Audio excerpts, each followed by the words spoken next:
எங்களுக்கும் அதை தர எங்களது சம்பாத்தியத்தை எங்களது சம்பாத்தியம் என்பது எங்களுடைய மீட்டர் கட்டணம் அதை தரமான முறையை தயாரித்துக் கொள்ளுங்கள் என்றுதான் கேட்கின்றோம்.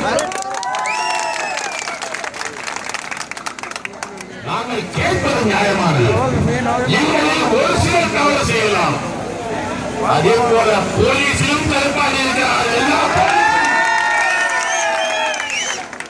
எல்லா அரசியல்வாதியும் என்று அந்த வார்த்தையை உபயோகப்படுத்தினால் அதை உங்களை எல்லோருக்கும் கொடுத்துவோம். அதுபோல் நாங்கள் மனிதர்கள் தானே எங்களையும் கொடுத்துள்ளலாம். அதைத்தானே நாங்கள் கேட்கின்றோம். அதற்கு ஏன் எங்கள் வயிற்றில் சாப்பாட்டை கொடுக்க முடியாமல் எங்களை இது உங்களுக்கு என்ன தருவோம்? ஒன்றை கூறுகின்றேன். உங்கள் அராஜகத்தின் மூலம் தர்மத்தின் வாழ்வதை சூழ்க்கலாம். ஆனால் மீண்டும்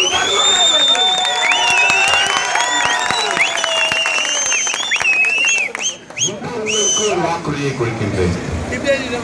நான் வாக்குறுதிகளை அவ்வளவு சுலபமாக என்னுடன் பழகிய இன்னொரு ஆட்டோ ஓட்டுநர்களுக்கு தெரியும்.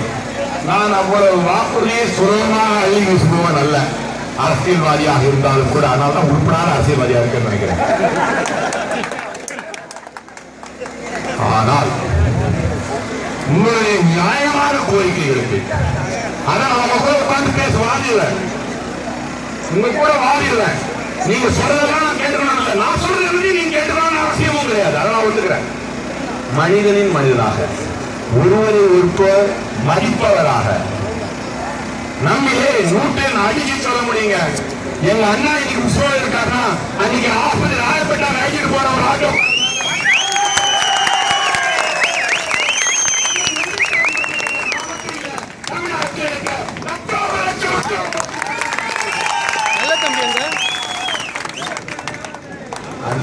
நான் வந்து எங்கை ஒருவனாக காக்கி சட்டை போடுவா மட்டும் இல்ல, நீங்க எங்க குடும்பத்துக்கு செஞ்ச நன்றிக்கிறனாக நான் செஞ்சேன்.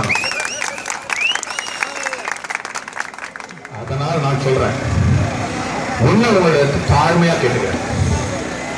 தயவு செய்து பயணிகள் வந்த உடனே மீட்டர் போடுங்க. தயவு செஞ்சு மீட்டர் போடுங்க. தயவு செஞ்சு இந்த கட்டணத்துல தவறு இருக்கலாம். நம்மள சில பேருக்கு ஒப்பு இல்லாம இருக்கலாம். அதுல தவறு கிடையாது. எந்த ஒரு வேலையும் உங்க வீட்டுல கேட்கிறேன், நீங்க சொல்றதெல்லாம் உங்க வீட்டுல இருக்கவங்கள கேட்டுக்கிறாங்க மாட்டாங்க. அது நியாயம் தான். ஆனால் அவங்க சொல்ற எல்லாத்தையும் நான் சொல்ற எல்லாத்தையும் ஏற்றுக்கணும் இல்ல.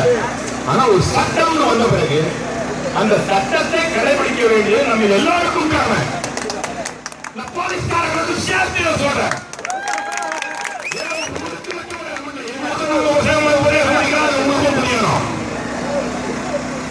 அதை செய்துவிட்டு மற்ற ஏதாவது தவறுகள் எந்த நேரத்தில் வேணாலும் நான் வர ரெடி. உங்களுக்கு இன்னொரு ஆட்டோக்காரர்களுக்கு பலமுறை சொல்லியிருக்கேன். நான் உங்களை நம்புறேன், சத்தியமா நம்புறேன். நீங்க போய் சொல்ல மாட்டீங்கன்னு நான் நினைக்கிறேன். நீங்க சொல்றது ஆனா போய் சொல்லிட்டீங்கன்னா ஒரு ஆட்டோ நான் வர மாட்டேன். இன்னொரு ஆட்டோக்காரர்கள் பல பேருக்கு சொல்றேன், உங்களுக்கு நான் சொல்றேன். நீங்க சொல்றத நம்பி எந்த போலீஸ் எடுத்து வேணாலும் எந்த நேரத்துக்கு வேணாலும் நான் வந்துக்கிறீங்க. ஆனா சத்தியமா நீங்க எங்கிட்ட உண்மையை மட்டும்தான் சொல்லணும். தப்பு செஞ்சா தப்பு செஞ்சிருக்கீங்க, அதுக்கான தண்டனை வாங்கிக்கலாம். ஆனா அதற்கு மீறி தண்டனை கொடுத்தால் அதை அராஜகம். இன்றைய மக்களால் மக்களுக்கான மக்களுடைய ஆட்சி நடக்க வேண்டும்.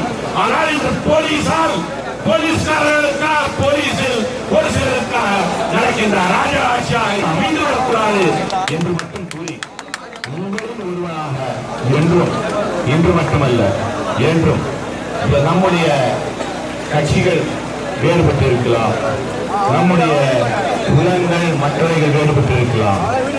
இனத்தால் நாம் தமிழர், பொருளால் நாம் ஒருவரை ஒருவர் சார்ந்துதான் இருக்க வேண்டுமே ஒழிய ஒருவருக்கு ஒரு இதாக வாழ்வதில் அர்த்தமில்லை. அதற்கு நான் உங்களுடன் என்றும் உறுதுணையாக இருப்பேன் என்று கூறி